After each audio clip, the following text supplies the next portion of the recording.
कहलाता है पूर्ण भगवदाश्रित। पूर्ण भगवदाश्रित। पत्नी ने कहा कि जब तक ब्याह नहीं हुआ तो खुद ठाकुर आराधना में मगन, और जब ब्याह हुआ तो पत्नी ने कहा कि अर्थ चाहिए, उसके लिए तो आपको कुछ करना होगा। तो समझा भगवद आदेश से चल पड़े। क्रम से उनकी सेवा पद्धति से, निष्काम महापुरुषों की सेवा भी बहुत उत्तम होती है, वो क्रम से पहुंच गए राजा के खजांची बन गए। पहले वो मंत्री के सेवक बने, फिर उन्होंने परिचय बताते वो खजांची बने। और भगवद आश्रित अगर उनके सामने कोई आके कोई दुख की बात करता तो बिना राजा से पूछे वो खजाने से पैसा दे देते। बेटी का ब्याह, कोई किसी भी तरह की समस्या, अब एक को पता चल जाए ना तो फिर दूसरे को भी सलाह देता, कहना नहीं किसी से, बहुत दयालु है, एक बार कह के तो देखो आप, और देखो। अब वो दूसरे को जब मिला तो तीसरे से कहता, कहना नहीं किसी से आप। अब वहां तो आधा खजाना राजा का बट गया। वो नवाब बादशाह उस समय थे, काजियों ने कान भर दिए कि जो आपने श्री राम जी को अधिकारी बनाया खजांची, आपकी बिना अनुमति के आधा खजाना बांट दिया, ये अपराध है। खजाने का मालिक राजा है, आपको सेवक बनाया गया, आप कुछ भी करो तो अनुमति तो ले। वो अनुमति जो हरि को अर्पित है उनको क्या चिंता इस बात की। राजा ने दरबार में बुलाया और कहा, आपने खजाने को बिना अनुमति के बांटा? बोले हाँ महाराज बांटा। क्यों? जरूरत थी उनकी। बोले अपराध है ना? बोले आप कह रहे हो महाराज ये अपराध तो है। तो बोले फिर तुम्हें मृत्यु दंड दिया जा रहा है। सही कहा, जैसी हरि की इच्छा। तुम्हें कोई इस पर प्रश्न? कोई नहीं। चाह एक है, हमारे आराध्य देव विठ्ठल भगवान है। अब जब शरीर पूरा ही हो रहा है तो एक बार दिखा दो उनको। ठीक, बादशाह ने आदेश किया, जाओ विठ्ठल भगवान के सामने से इनको ऐसे दर्शन करते हुए निकल जाओ। पीछे हाथ बंधे हुए जिससे अपराधी के बांधे जाते हैं, और ये सामने गए, राजी हो? बस इतने कहा, राजी हो? ऐसे क्या चल। अरे मृत्यु उनको दुखदाई होती है जो शरीर से राग करते, जो प्रभु को समर्पित होते हैं। मृत्यु उनके लिए खिलवाड़ होती है, बड़ा आनंद का विषय है। अब इधर इनसे कहा राजी हो, तो एक राजी कहा अपने भक्त का वध देख सकते हैं। तो 14 वर्ष की अवस्था, 9 किशोर अवस्था, सामने गए बादशाह की और जोहार किया, मालिक अमृतमयी आकर्षणमयी नामई कृष्ण है।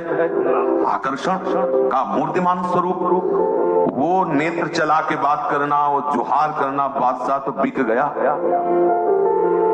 और मालिक हम दाम जी के नौकर हैं, हमने सुना है कि आपने हमारे मालिक को बंदी बना करके और उनको मृत्यु दंड की बात करी है।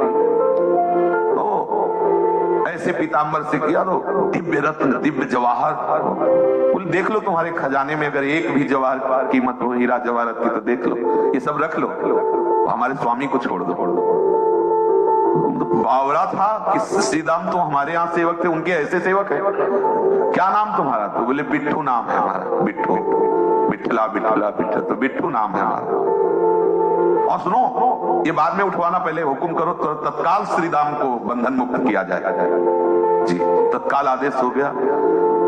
तीव्र शीघ्रगामी घोड़ों से दौड़ करके उनको जाके, और वो जिधर आदेश कर रहे थे कि आप श्रीदाम को मुक्त कीजिए, इतने में ठाकुर जी अंदर ध्यान हो गए। अब वो तो सब भूल गए, वो बिट्ठू कैसे देखें।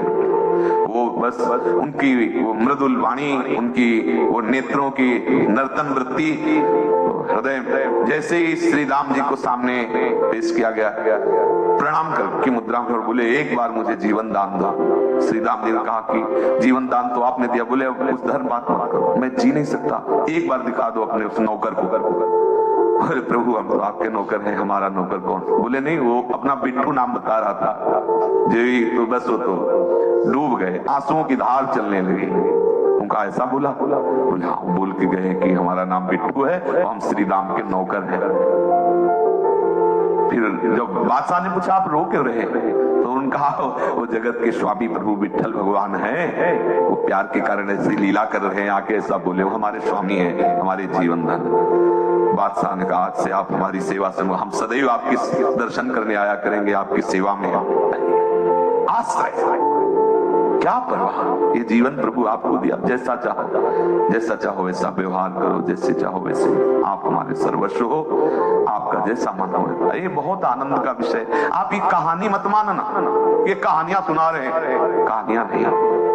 हम सब उसी पंक्ति में है, हमारे विश्वास में कमी है, हमारे आश्रय में कमी, वो भी वो पूर्ण कर देंगे, वही पूर्ण करेंगे, चिंता मत करो आप आश्रित होने का अंदर ही अंदर भाव बनाते चले जाओ। दिव्य चमत्कार, कोई नहीं रहेगा आपकी आश्रय में। जो आश्रय शब्द है इसमें किसी को नहीं रखेंगे, दुखी मत होना। आपने जब हमारे प्रभु का आश्रय लिया तो किसी को नहीं रखेंगे, शुरू कोई नहीं रहेगा।